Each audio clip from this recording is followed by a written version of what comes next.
आपको Japanese language पढ़नी है, कहाँ पढ़नी चाहिए, इंडिया में कि जापान? यहाँ पे इतने सारे जापानीज लैंग्वेज इंस्टीट्यूट्स हैं, आप यहाँ पे रह के जापानीज पढ़ सकते हैं। Obviously it will be much more affordable, बहुत अफोर्डेबल ऑप्शन है। जापान में जाके लाखों का खर्चा क्यों उठाना है? Why do you have to go to Japan all the way to study only the language?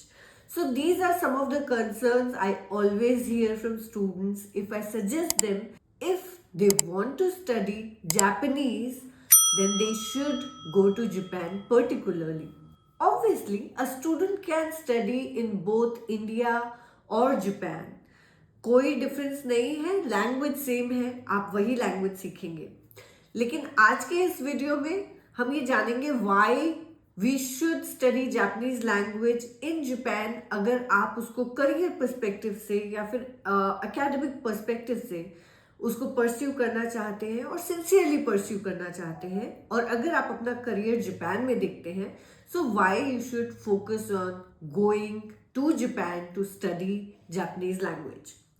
So let's get started.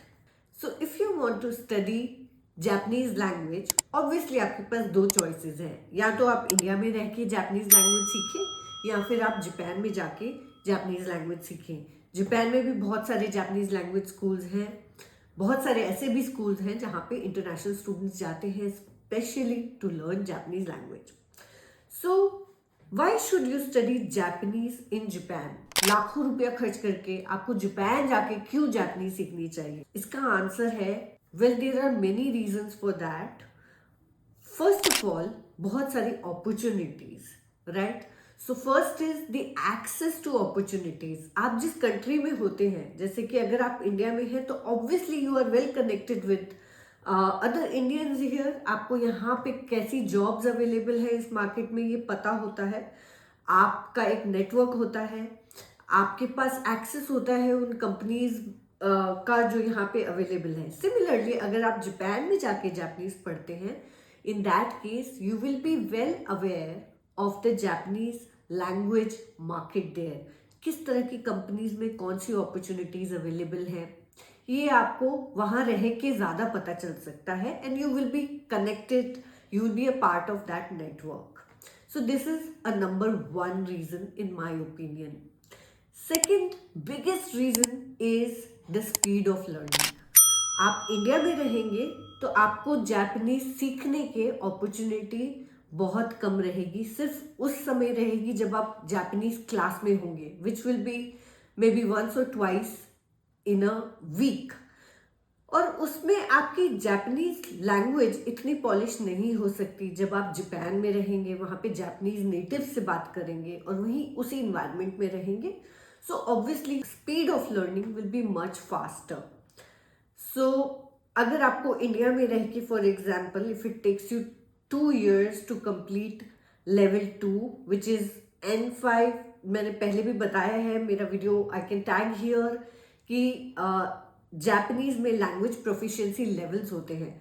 So N5, N4, N3, N2 and N1 being the native level, the most advance level. So N5 जो कि beginner level है, वहाँ से अगर आपको N2 जो कि थोड़ा रिस्पेक्टेबल लेवल है, which is very close to native level, अगर वहाँ तक आपको पहुँचना है इंडिया में, तो मेरे हिसाब से यहाँ पर अगर आप सिंसियरली अपना सारा एफर्ट लगाते हैं तो भी आपको यहाँ पर 1.5 से 2 साल इजीली लग जाएंगे N2 करने में. जापान में भी सेम होगा, लेकिन ऑब्वियसली आपकी speed will be much faster. आपका इकोसिस्टम पूरा जापानीज वाला होगा, so you will definitely benefit more there. So वहाँ पे सारे जापानीज लैंग्वेज स्कूल्स में यूजुअली जो इंटेंसिव कोर्स होते हैं वो 2 साल के होते हैं, and they enable you to secure N1 level in 2 years time. India में N1 लेवल की पढ़ाई जो है वो बहुत कम इंस्टीट्यूट्स में होती है. N3 तक most of the institutes are able to cater to students, लेकिन N3 के ऊपर जैसे जैसे हम जाते हैं वैसे वैसे फैकल्टी जो है वो कम है. It's not as easily available, और इकोसिस्टम मेरे हिसाब से बहुत वीक है. If you want to pursue advance level of this language, being in India.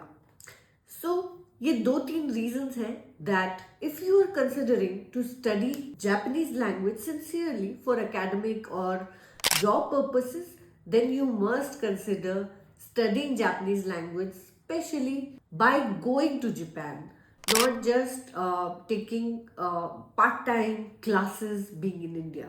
Another reason for this would be the cultural aspects. Language का तो मतलब ही culture से आता है. So the language is associated with culture closely. So for example, अगर आपको culture नहीं पता किसी जगह का, तो फिर आप उसकी language को समझ के भी ज़्यादा कुछ कर नहीं सकते. I will give you a small example. अगर इंडिया में आपको जैसे अच्छा के कितने सारे कोनोटेशंस होते हैं, कितने सारे मीनिंग्स होते हैं, हम कितने सारे डिफरेंट सिनेरियोज में अच्छा यूज करते हैं. अगर आप इंडिया नहीं आए हैं, अगर आपके इंडियन फ्रेंड्स नहीं हैं, अगर आपने सिर्फ अच्छा को एक एडजेक्टिव की तरह पढ़ा है कि अच्छा का मतलब होता है good, then you will be in trouble my friend. Because in India हम हर चीज में अच्छा बोलते हैं. हम बोलते हैं खाना कैसा है, अच्छा. वहां जाओगे, अच्छा. सो देर ये काम कर लो, अच्छा. सो you know, there are so many different meanings of the same word, and you can understand this only by living in that country and understanding the culture. So these are some of the reasons that I think you must consider studying Japanese language in Japan.